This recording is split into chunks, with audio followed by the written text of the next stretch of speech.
Hi, I'm Julie Hyman, anchor at Yahoo Finance. Welcome to the conclusion and really the capstone of Verizon's Ready for Anything commencement series. We have featured industry titans across business, nonprofit, and sports.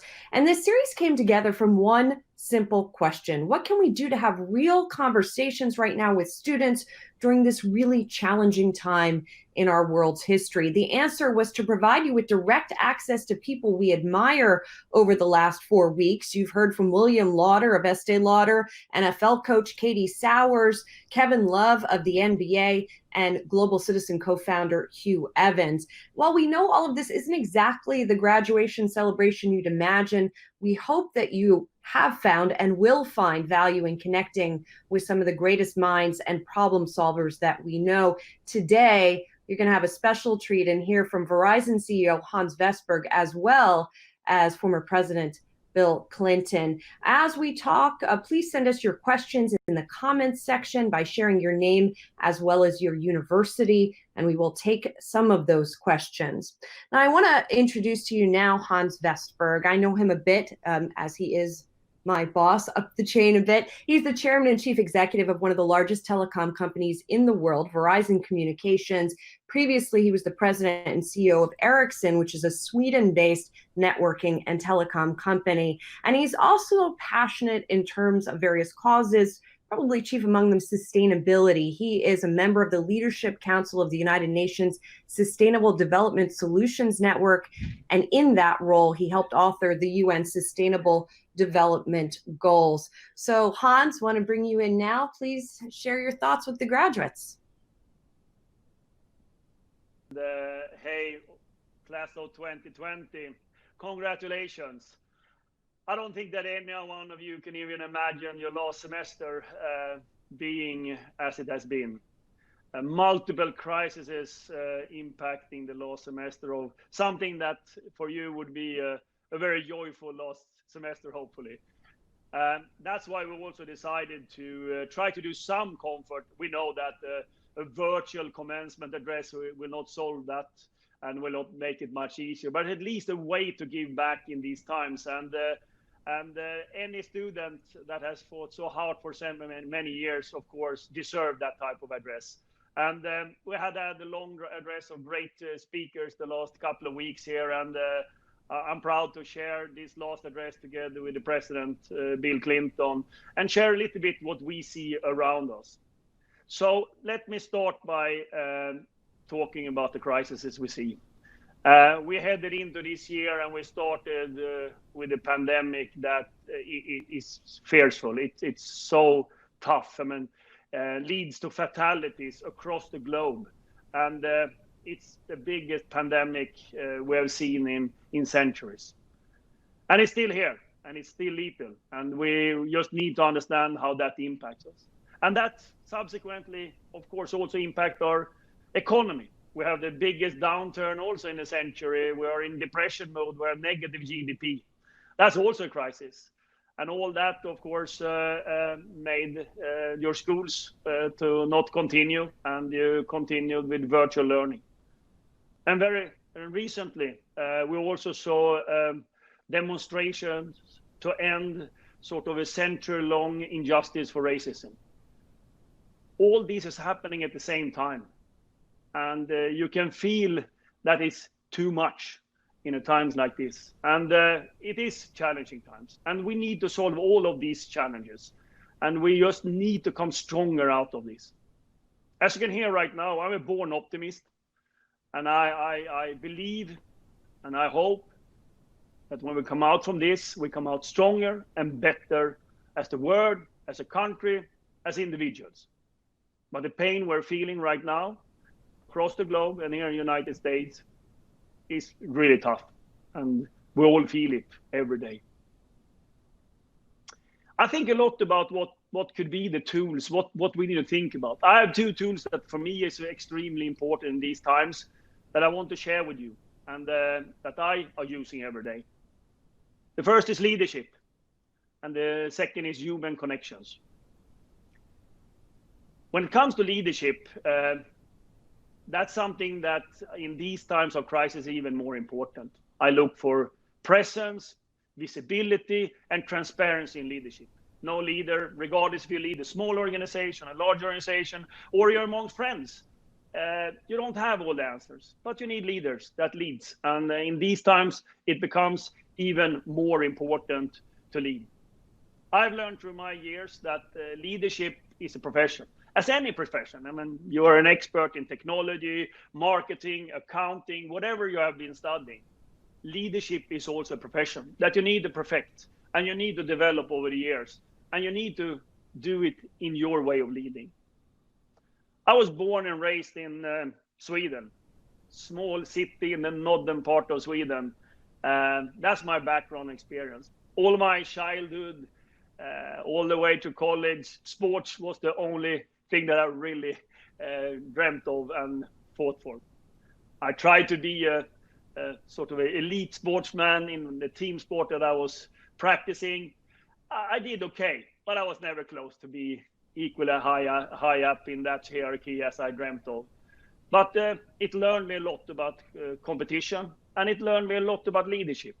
Leadership in the most exciting competitive moments, how you deal with different individuals in those moments, and how you see through all of these different diversities that you have in a team in order to bring out the best. And I think that's where my start of interest for leadership and the importance of leadership started.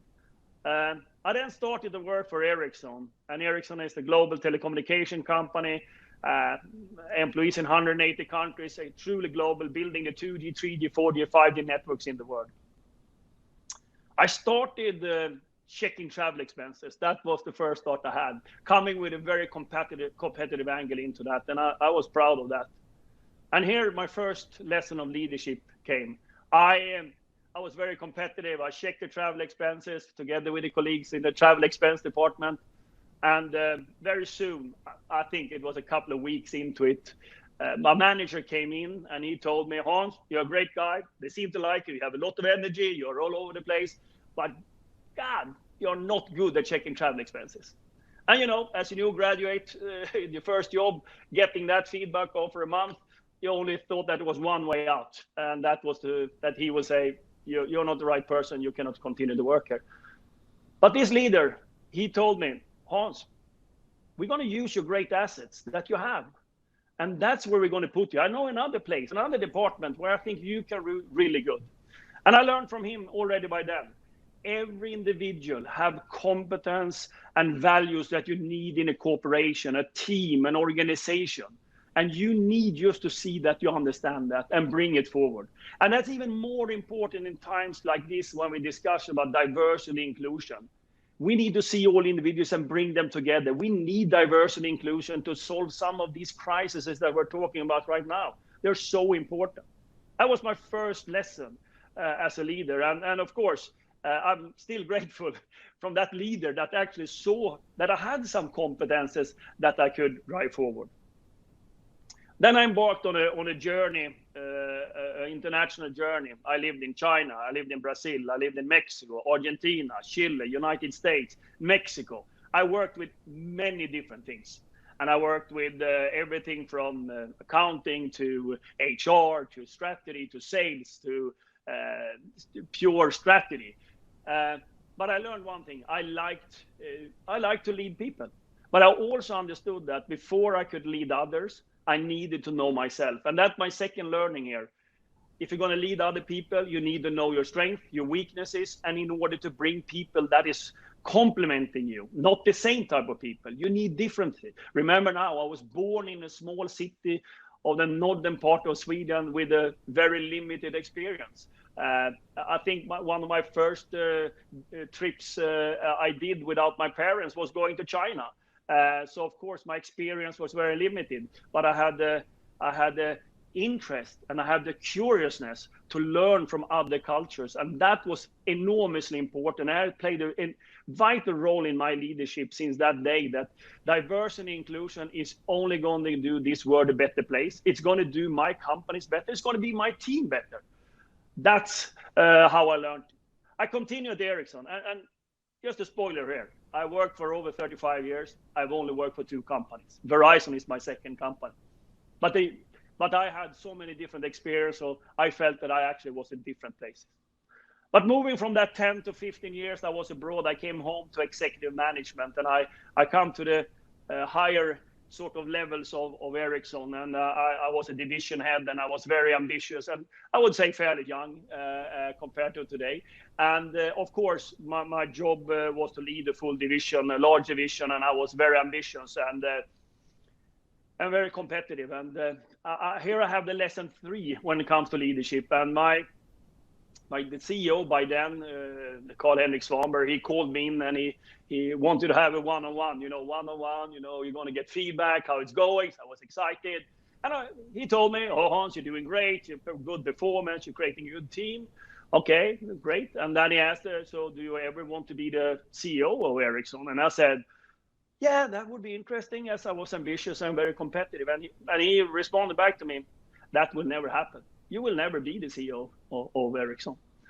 And of course, with my surprise, I asked why. And he said, hey, if you're going to be a leader of a bigger, you need to lead in all directions. You need to lead the people below you, on the sides of you, and above you. Right now, you're knocking down all your colleagues in order of showing how competitive you are.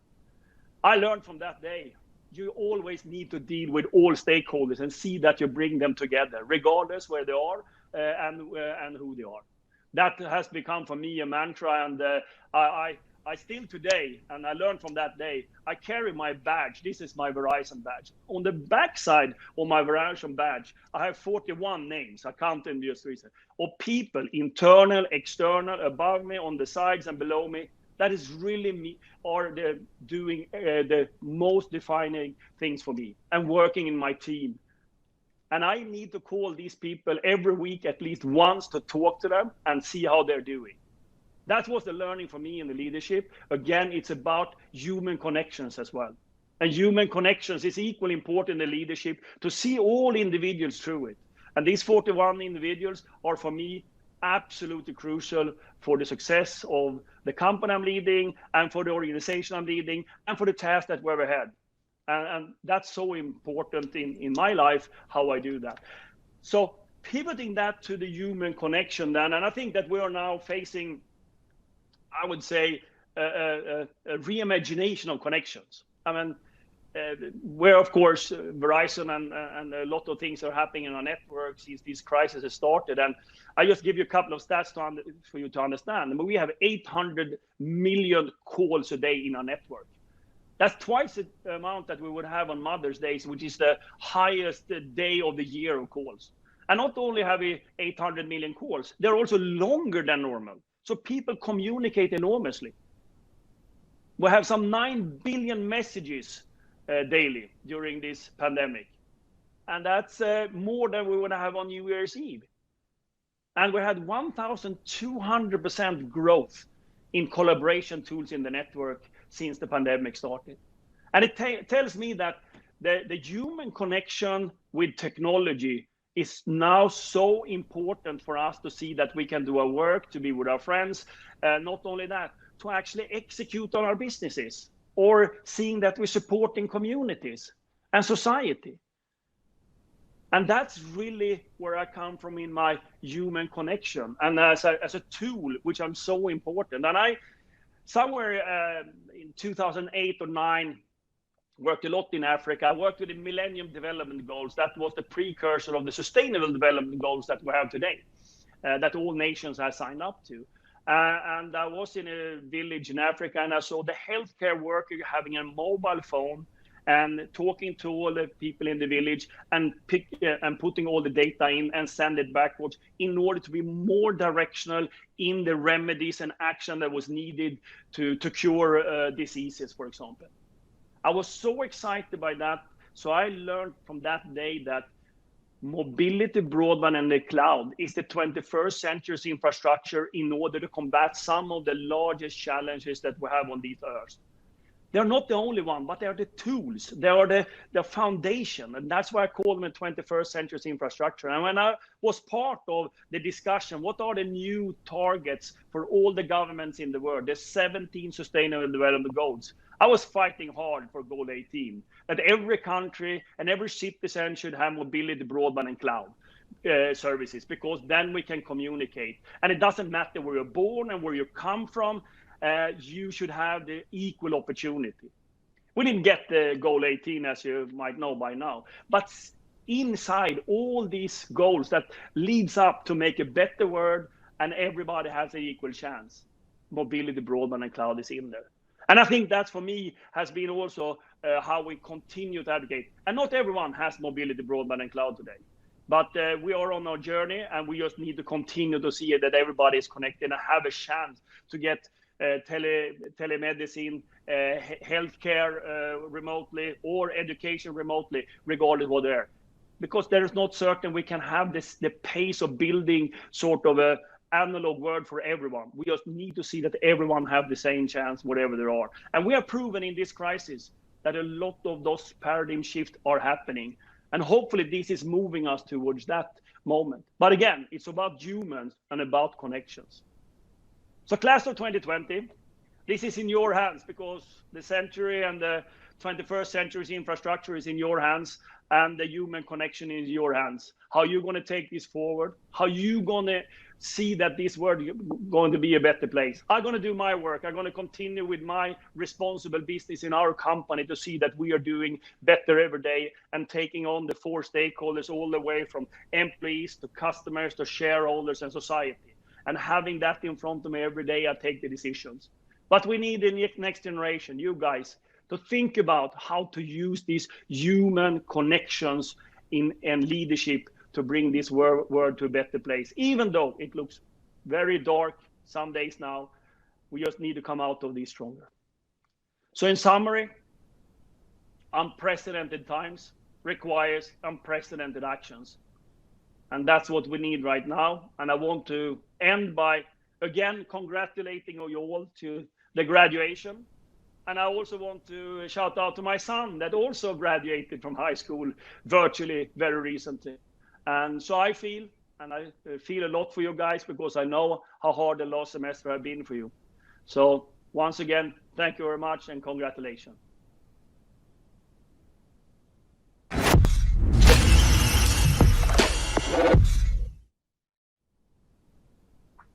And we want to take some questions for Hans and ask some questions to him. Again, if you would like to ask a question of Hans, you can put your name as well as your university in the comment section on LinkedIn, and we will get that question and we will ask him. So let's bring Hans back in. Hans, I actually have a question for you to kick it off, because as someone who immigrated to the United States, as someone who worked globally, I'm curious what advice you would have for graduates who are looking to perhaps work outside of their home country. If there's any tips that you could give them, right now it might be even trickier than usual because of the closure of some borders and such, but you know, what are some things they can potentially do?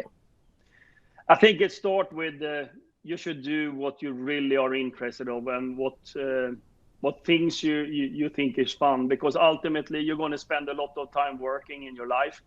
And the most important is actually all that time you're going to work, you're going to feel connected to the purpose of the company, the organization you're going to work for. That's what I felt from the beginning. And I was curious, and I love to work with different culture. And that took me on that journey. So, of course, it was an easy choice, my first choice as a company, to work for a very international company. So, again, it comes back to you should do what you feel you're interested and excited about, because that's going to make your life much easier and you're going to perform much better. And that has been my advice to anyone I've talked about. And I have done a lot of lateral move in my life in order to just continue to learn. And I think that has for me been extremely rewarding. Let's see. We have a question. What skills or qualities will help me move from a rank and file employee into a leadership role? I get that question a lot. I mean, move to a leadership role. I think I tried to mention that. First of all, you need to see that if you want to be a leader, it comes with a huge responsibility. You're going to lead other people, and they're going to trust you. So you need to have a desire to lead people. That's and you need to find joy in a leader under people. That's number one.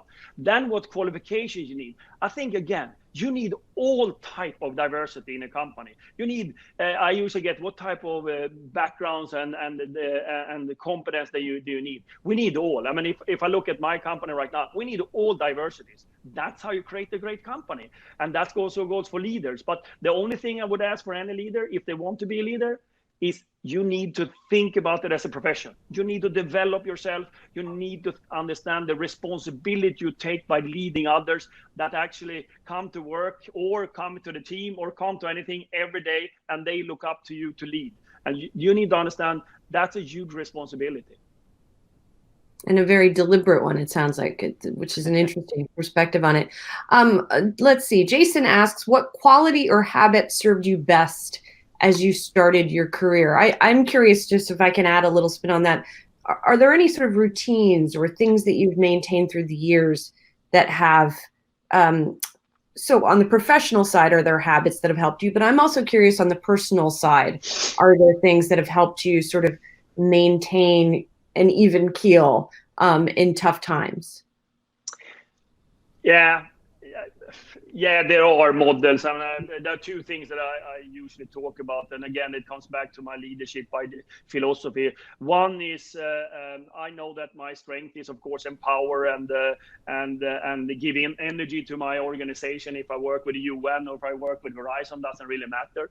I have constantly over 10, 12 years had a mood indicator where I measure myself every day to see how I feel, because ultimately everyone has a bad day. And of course, if I have a bad day, that's not good, because my strength is to give energy. So I actually measure myself every day. I have a spreadsheet that is this long, for 12 years. For every day I measured myself from 1 to 10. And I usually share that with my leaders, because everyone has a down day and a great day. And for me, that's a way for seeing that I need to know myself if I'm going to lead some others. The other thing that I've done a long time as well is that for a leader, it's extremely important to spend the time on what really matters. And it's very easy to fall back and do things that you're good at and that you feel that is easy.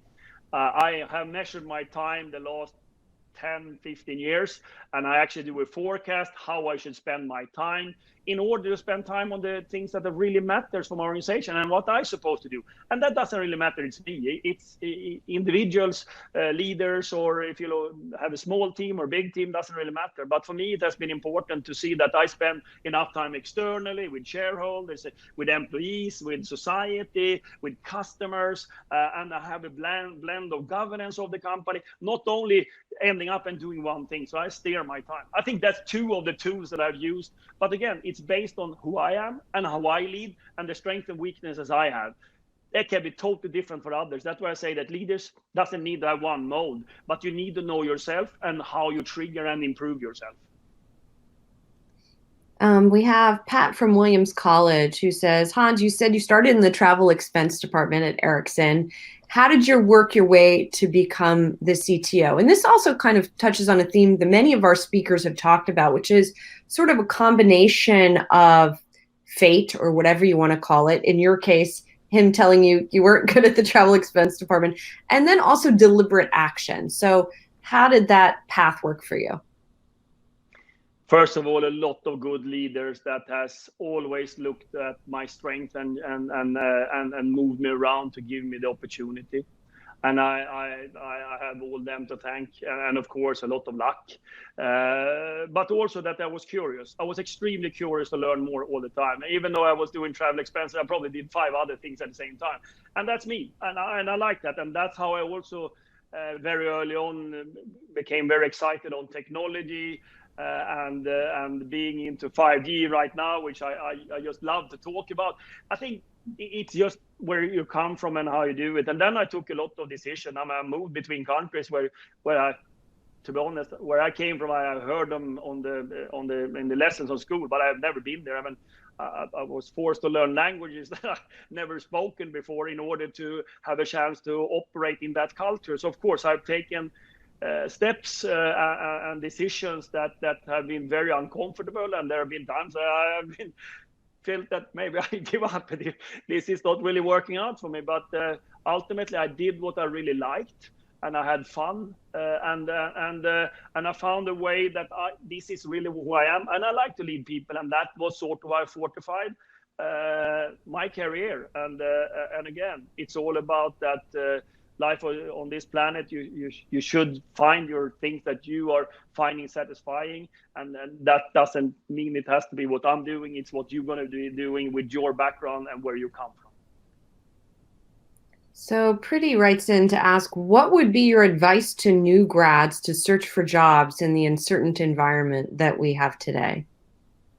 That's a good question, and of course that's a tough question given what we see, not only here in the United States, in the rest of the world, where unemployment is high, and it's especially hitting the youth. I would say, again, expressing what you're interested for, because employers always going to look for people that are applying that really are passionate on what they're going to do. If you're a marketeer or an accountant or whatever, saying that this is really what I want to do, and of course express that. And I think that's going to be tough these times, but don't give up. Patience and the right attitude takes you a long way. So I understand it can look a little bit gloomy right now, but as I said, I'm a born optimist, and I think that we're going to come stronger and better out of this for the whole world when it comes to equal opportunities and all of that. So clearly, hang in there, but think about your interest and what is you're passionate about. Shoba writes in to say, who do you look up to for inspiration or mentorship? I think that the one that I have looked most to is my father. He was my coach when I was 5-6 years old until I was about 20 years old. He followed me all my way from my youth. I was a senior player on fairly high level as a coach, and he taught me all the things about teams, combinations, diversity, bringing everybody in, seeing the best in all. I think that's the one that has brought the most impact on me as a person. Then I have a luxury to meet the world leaders of this world, all the CEOs, etc. And I pick and choose the best I see from them. So it's no particular mentor from them, but I have a unique opportunity to learn from all of them in order to improve myself as a leader, because that's my job. I need to continue to improve. This is actually a good segue into this question from Vikram. What is your motivation, and what would you count as success in the end? For myself? Yeah. In general, I think that success is, it could be so much varying things. I think that what I like and where I feel the most gratitude is, of course, when you have a common goal in a team and you succeed with that goal. I think that's when I have the most joy, when I see that all of us has been contributing to that success. So there can be small goals and small successes. It could be large successes. So that's how I try to find joy in sort of the small moments as well. But obviously, the work that I have today, you always look for new successes and improve every day. I mean, it's not like you look backwards and great, you don't see that. You just continue to find the new ways to improve and to do better. That's a drive, and as long as I have that drive, I like to do what I'm doing. A bigger picture question here from Bishoy. How hard was it as a leader of a Fortune 500 company to pivot during uncertain times? I mean, when you are piloting a ship as large as Verizon, sometimes it can be difficult when you're the head of a very large organization to make a quick change when it's necessary. No, you're right. And leaders are also good in different times. I think the fortune we had already defined our purpose and our values of the company. That is what is defining you in good times and in bad times. You need to keep that as tight, the culture of the company and the purpose. We have that clear for us. But we also took a couple of very decisive decisions very alone. Number one in this crisis, our employees' safety and health is number one. That's what we're going to prioritize as number one. And secondly, we decided we need to keep the networks up. As I spoke, this country and the world is relying on connectivity to do the work, to be in connection with the friends, families, to actually be existing in this world right now. So those were the two priorities we had, and then we also had the priority to actually contribute to the society in a crisis. That's when responsible businesses actually do right things and ultimately take proactive business decision. We did acquisition in the middle of this. So you need to manage all of this in a crisis, but clearly that was the priority list we had. Another unusual thing we decided, and I talked about the presence, visibility, and transparency. We decided that every day at noon, somewhere in February, we decided that we have a live webcast for all our employees. It's actually external as well, in order to talk about what's happening, because the uncertainty needed it. And 13 weeks later, we're still running it every noon. I was on every day for 11 weeks myself. Nowadays, they only allow me every second day or something like that. But ultimately, it was about taking unprecedented actions in unprecedented times. So you need to rethink whatever you have learned. So I think we have done it. We always try to do even better, but that's what we have done.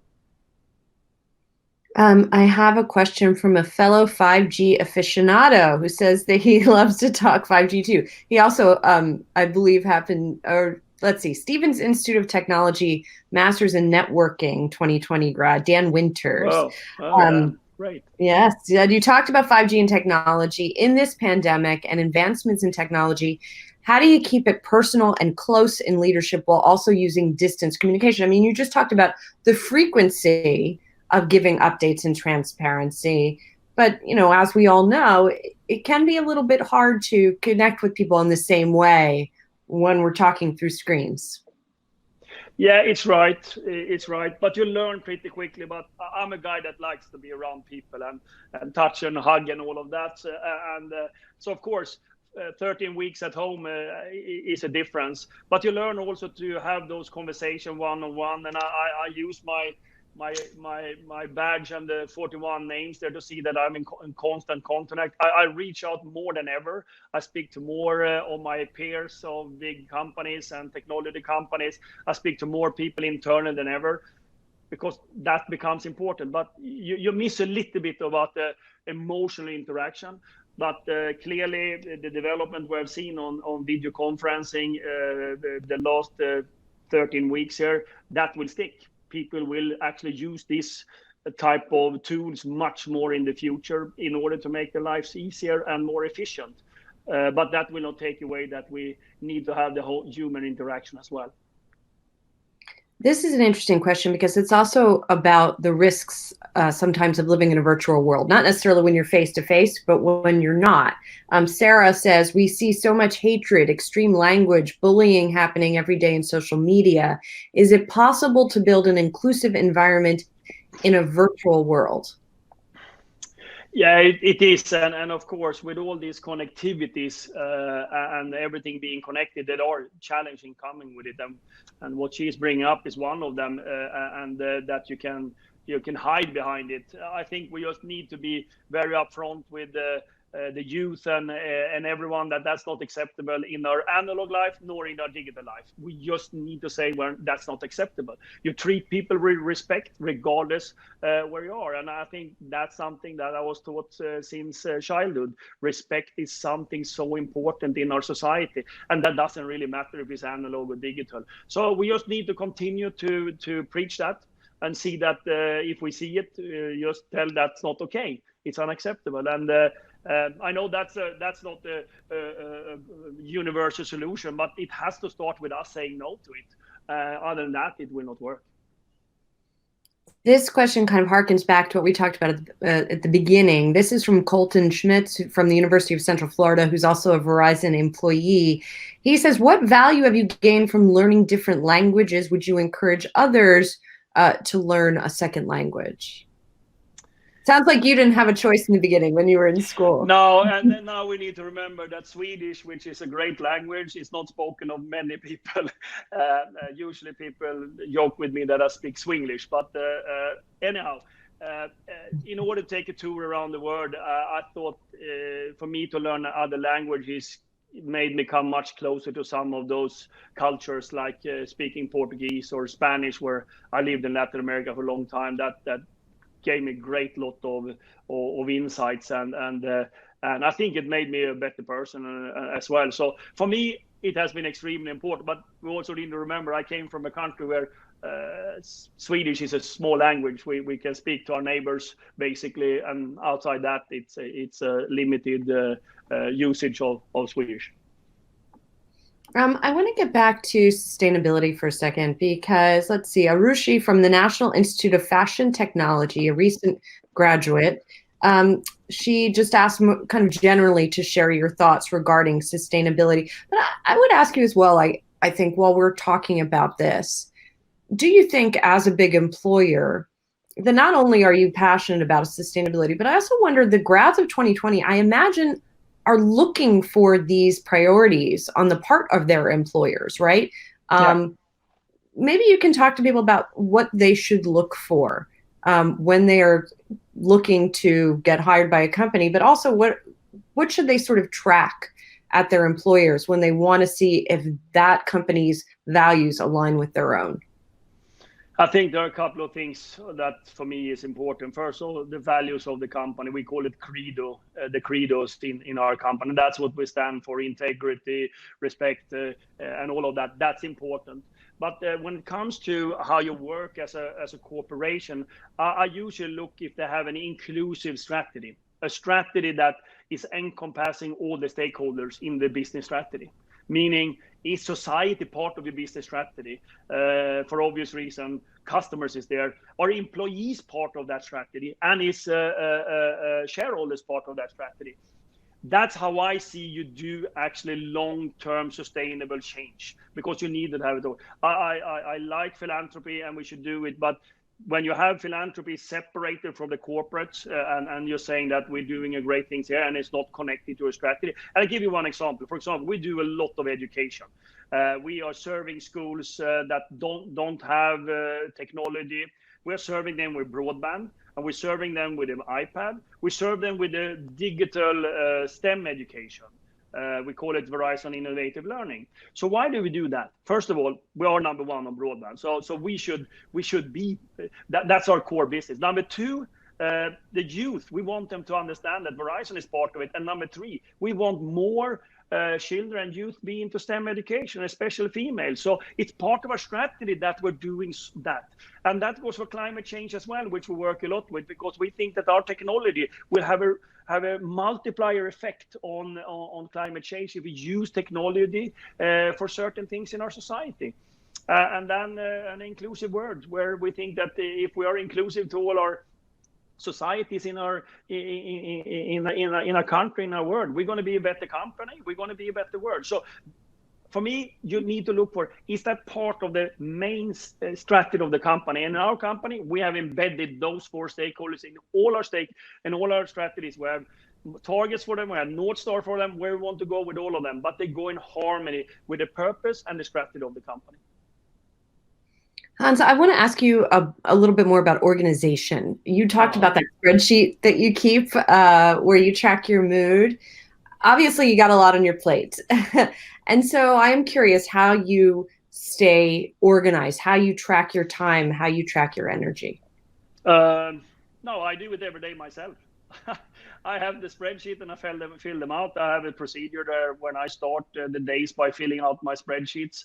So I see that I track myself, and I have coding in my agenda on the different type of events I have, so I can categorize them both as a forecast, but also as an actual outcome. So it's part of my procedure to actually manage my time, and of course that's how I steer my leadership team. I mean, think about coming into a crisis like this. Of course, the leadership team start very very quickly to work with the crisis, the pandemic. I mean, how is our employees? What we need to bring them home, and everybody works with that. We pivoted 2 weeks after that, and I would say 80% of my leadership team, I said, you don't need to work with that. We have a special team working on that. I want you to run business as usual, because business as usual is going to bring this company forward and make a prosperous future for our employees, for our society, for our customers, and our shareholders. We just need to see that. So I also steer my other teams around it, and my team members do the same. And I think that's so important that you have governance, you have structure. And again, that's me. That's how I lead. Others lead with emotions or other ways. My model has been very much around structure in order to see that I spend the right on the right things, and I steer the organization to work with the things that are the most critical and important right now. We have talked several times since this quarantine began, and every time I'm in this spot and you're in that spot, we're both people who are used to traveling around a good bit more. Most people are used to that. So during quarantine, I mean, you have these habits that you've been talking about, but what are some other ways that you've tried to stay sharp at this time and not fall into a rut because physically we're all in the same spot?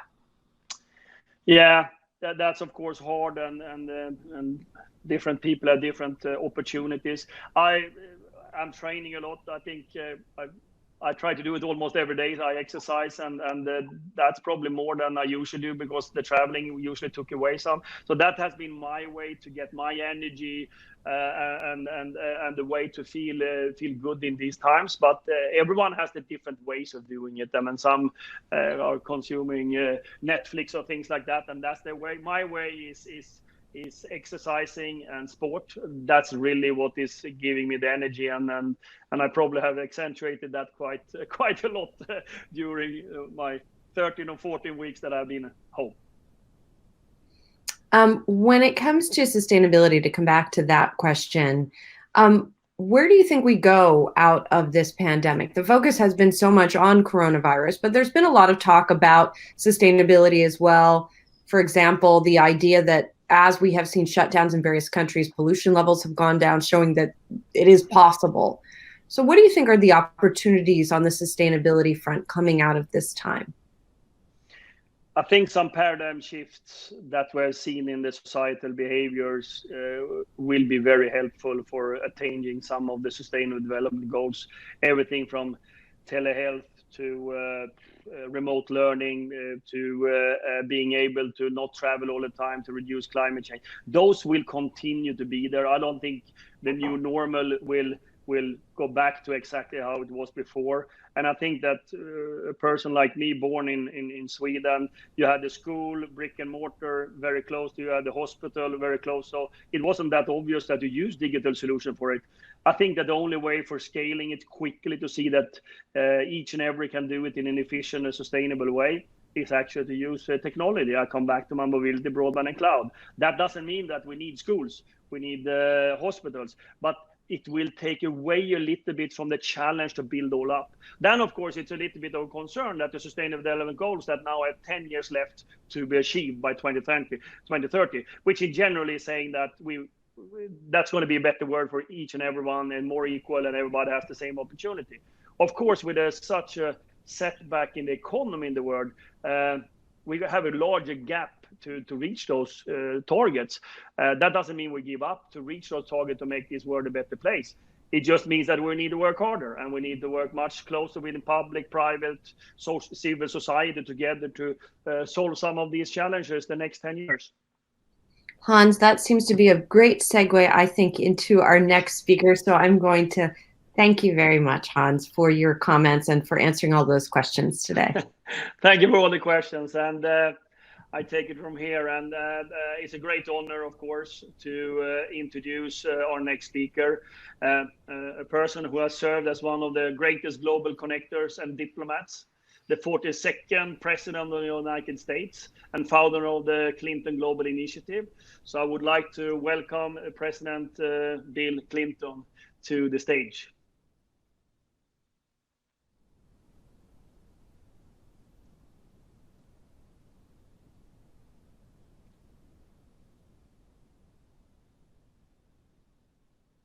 Let's see how we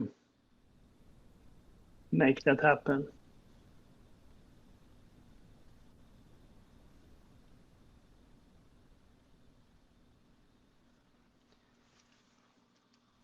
So we seem to have some slight technical problem, but I guess he will be back in a second. We had him here for a second ago, so Here, Mean, I'll pop back in here, Hans. So we'll chat. aha, Let's chat okay. a little bit more while we are.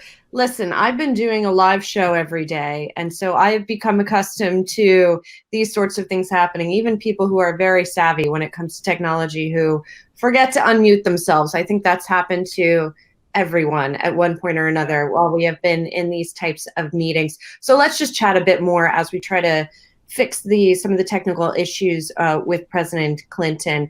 Um, you have talked a lot about diversity and inclusion today, and we were just talking about sustainability and kind of where we go from here, that this is an opportunity.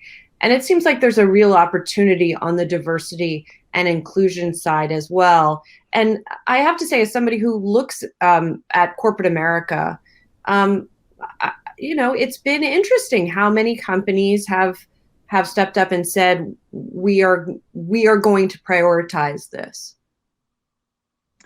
Yeah, I remember time when I went to the World Economic Forum for the first time. I think it was 10 years ago. Oh, probably even more. I'm getting old. And I was excited about this healthcare workers in Africa and the mobile phone, and how easy it was actually to be much surgical on actions to prevent diseases and know where it is instead of have no idea. So I remember I was talking about that in 2008 or whatever it was at the World Economic Forum, and very few thought it was super exciting, and I ended up sort of outside the city more rather than inside the city to talk about it.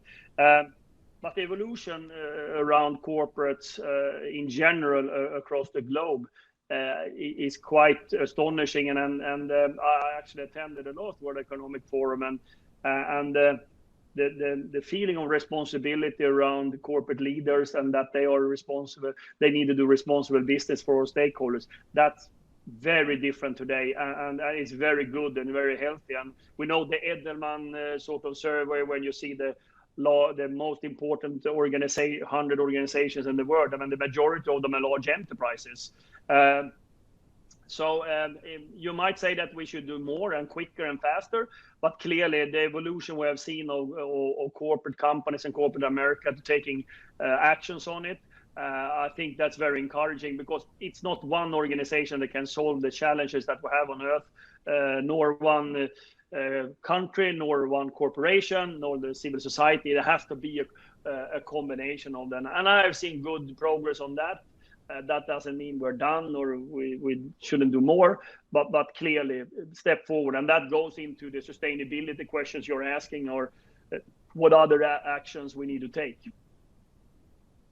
Hans, as you mentioned, you are an optimist, and pretty much all of your comments have sort of indicated that optimism about where you think things are going. As someone who has kids who are, one who just graduated from high school, someone who has interaction with this generation, what makes you hopeful about them in particular? I'm just curious what you're seeing in them.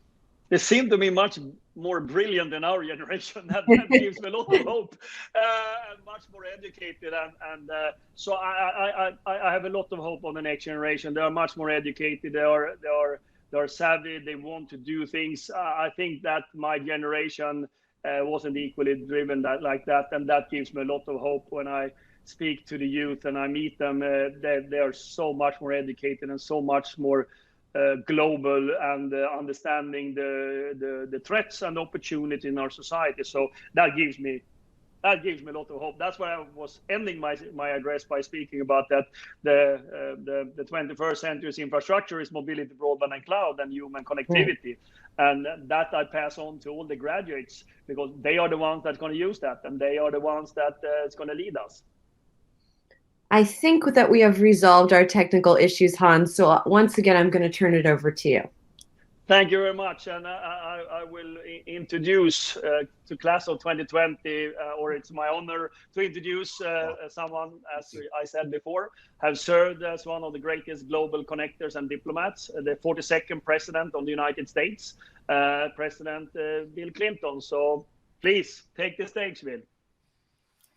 Thank you very much. And let me say first, congratulations to the class of 2020. and to all the educators, the parents, the friends, the mentors who have done so much to bring them to this milestone in their lives. Whatever else you may think about what's going on, you will never forget your senior year. It will always be unforgettable for reasons that are both positive and not so positive. Your classes moved online, your routines were upended. Many important events, including in-person graduations, were canceled.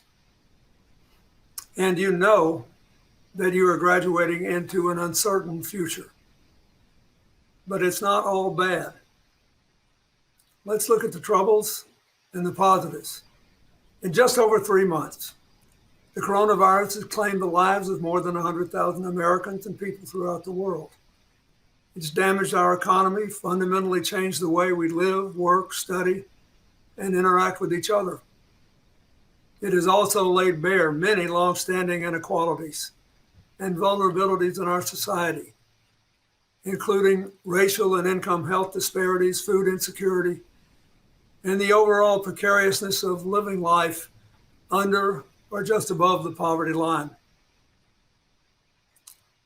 Just as we were dealing with that, we then watched as George Floyd's life was squeezed out of him, as Ahmaud Arbery's last run turned him into hunter's prey, and as Breonna Taylor died in a hail of bullets.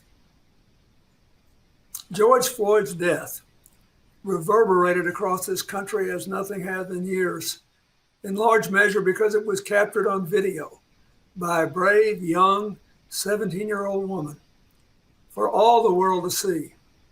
The entire excruciating 8 minutes and 46 seconds of it. In response, people have flooded onto the streets to demonstrate and to demand an end to racism, not just in policing, but in every aspect of our lives. So you are moving into an already uncertain future, made more difficult by the pandemic. But as you take the next steps on your life journey, what will happen to you and what will become of us? Socrates was onto something when he said the unexamined life is not worth living. Now is a time when we all have to examine our own lives and the life of our country and the trends in the world. And we have to ask ourselves who we really are, what we really believe, what kind of country and world do we really want for our children? And most important, what are we prepared to do about it? Even before the pandemic and the recent push for racial justice, you were entering a world of growing inequalities and divisive tribalism, with people pulling away from those who are different from them.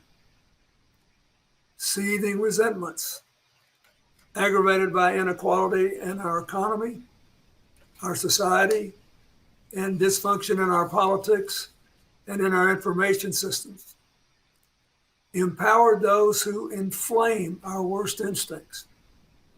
They do it, of course, for their own power and profit, because it works. But this has put your future, our democracy, and our very planet at risk. In ways large and small, people all over the world has been urged to see life as a dog-eat-dog zero-sum game, us and them. Recent events have only revealed more starkly how little we really know about each other and how very much we have to learn. The good news is that your generation is better equipped to take these challenges on. You have more access to information. You can learn more quickly. You can act together more than any generation before. I have been amazed by the resilience you've shown in facing the pandemic, and truly awed by the efforts that you have made in massive crowds of all races and backgrounds who've come together to stand up for justice and equality. and to stand against violence and racism. You are given new hope that we might yet succeed in our very oldest struggle. Dr. Martin Luther King said, "The arc of the moral universe is long, but it bends toward justice." He might have said less poetically that it actually zigs and zags toward justice. And somebody has to be there to help bend it in the right direction. It takes mind, heart, will, and discipline. You have to remind yourself every single day of what you do not know and what you do believe. And you have to make a determined effort to reach out to others, even if it takes courage to say what you really think and feel. For all the problems you face, the last several days have shown that most Americans are good people trying to find a better way for all of us. They want the arc to bend toward justice. And your generation is doing a lot of the bending. Young people with their dreams and energy sometimes have to do that. Martin Luther King, after all, was just 26 when he rose to lead the national bus boycott at Montgomery. That was 1955. John Lewis was only 25 on Bloody Sunday. Diane Nash, the leading organizer of the voting rights campaign, was 26 when she marched in Selma. Though young, they moved millions and changed the course of history. Today, people even younger than that are in the vanguard of change. Look at those in the Black Lives Matter movement, in the movement for climate action in America and around the world, in the young people from Parkland, Chicago, and elsewhere who are pushing for gun safety, in the dreamers who are demanding the chance to add to our diversity and make their contributions to America's future. You should believe, no matter how hopeless you may feel, or frustrated or angry, that you can change the world for the better, because you can. As you decide how to meet these challenges, you'll be forced to reconcile your thoughts and feelings about all that and make them a part of the fabric of real life, your own individual life, the life in which you will write your own story, live your own dreams, make your own mistakes, suffer your own disappointment. The education you've received is an empowering gift. I hope you'll nurture it and keep learning. And no matter what, never disempower yourself and never let anyone else disempower you. Only you can stop yourself from chasing your dreams, and only you must never forget that the dreams you cherish are the dreams you should also want for other people. Really, there are no final victories or defeats in life. You'll all make your mistakes. There'll be failures. It's not given to us to win every battle. But if you fight the right fight, and if you get up and go on, you will bend the arc of the moral universe toward justice. I have great faith in you and your future. I know you've been dealt a hard hand, but you can play it well. With a tough but open mind and a caring heart, you can bring us together in new ways. You can help us serve others, not run away from them. You can help to lift others up, not tear them down. You can help to dignify, not demean. If you do, you'll find your own path to fulfillment and happiness, and you'll breathe new life into America and the world beyond. Congratulations. Good luck. Keep at it.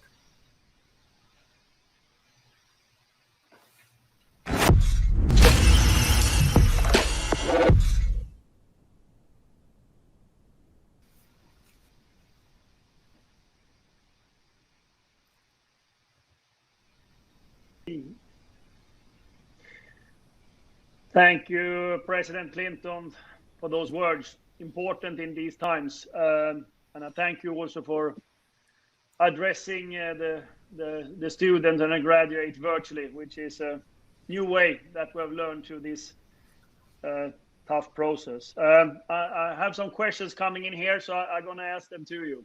The first question is from Megan from the Rutgers University. She asks, how can leaders unite people right now in times like this crisis? How can leaders act to unite more? Well, first of all, if you want to lead in a crisis, you have to decide what direction you want to lead in. The leaders have to reflect the values that these young people are calling for. The leaders have to be committed to uniting, not dividing. They have to remember that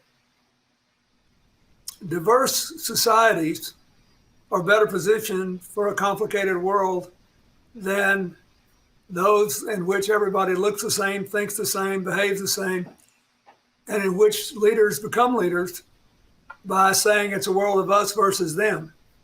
Leaders first have to ask, what can I do to expand the number of us and shrink the number of them?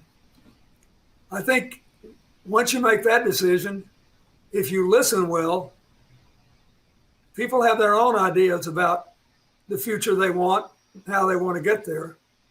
But the number one thing today is to, in word and action, reflect the unity everybody says they want, but many people don't.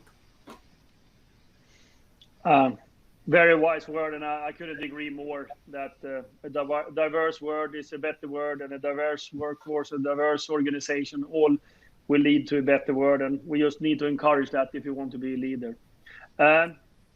I have another question. It's written in third person. So Hans talked about, that's me, talked about building a strong personal network. Considering the current landscape, what is your advice to graduates about the importance of building networks in times like this? It's from Katie from the American University. Well, first of all, let's just take the mountain of social science evidence. If you want to have a big impact in a positive way, diverse networks make better decisions and implement them more effectively.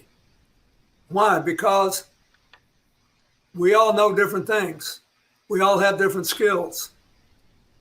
And if you put them together, there's a multiplier effect that simply does not exist if everybody stays off on their own or only stays with their own crowd. And I think that, so I can tell you that, I'll give you just an example from my own experience. In the years that we held the Clinton Global Initiative, there were tens of billions of dollars of commitments made to change the world. And they all started with a specific goal in mind. The commitments that were pursued by diverse networks actually, on balance, exceeded their goals because people were working for something positive, not trying to separate themselves from others and say how great they were. I remember when the Ebola epidemic broke out in West Africa. We got a group of people together to send 100 tons of medical equipment to the affected areas that didn't cost the United States government or any other government any money at all. They just donated it, and someone who knew what to put together and someone who knew how to deliver it got a lot of other partners together, and they did it. Before the project was over, they had delivered 500 tons to those 3 countries in West Africa. And those things just feed on each other. They just go and go. So I think it also makes life more interesting when you're within diverse groups. It's more fun and it generates more energy. But as a matter of pure brain science, diverse groups make better decisions and implement them better. Thank you, President. I would like to end here on behalf of all the graduates of the class of 2020. to thank you for the address and your insightful words to the graduates, so they come out in a maybe challenging world, but with encouragement that there are possibilities, and we should come stronger out of this crisis and a better world. That's what we all need to strive for. So once again, President, thank you very much. Thank you. I just want to end by handing back to Julie. That's going to end this commencement series. But again, for all the graduates, I want to congratulate you, and I want to take my hat off you for all the hard work you have done. Back to you, Julie. Thank you so much, Hans, and thank you to President Clinton as well. Graduates of 2020, I hope that you all have enjoyed and gotten as much out of these conversations as I have. I'm not a graduate, obviously, but I have found them very insightful and helpful, even at this point in my career and my life. You can, by the way, rewatch any of these conversations on Verizon's LinkedIn page and its other outlets. So please feel free to do so. And lastly, I just want to congratulate all of you, to echo Hans's sentiment about my optimism for the future. I see you in the streets. I see you on social media. I know it's a tough time, but I think that you all will rise to the challenge. So my honest, heartfelt congratulations to all of you graduates. Thank you for watching Verizon's Ready for Anything commencement series.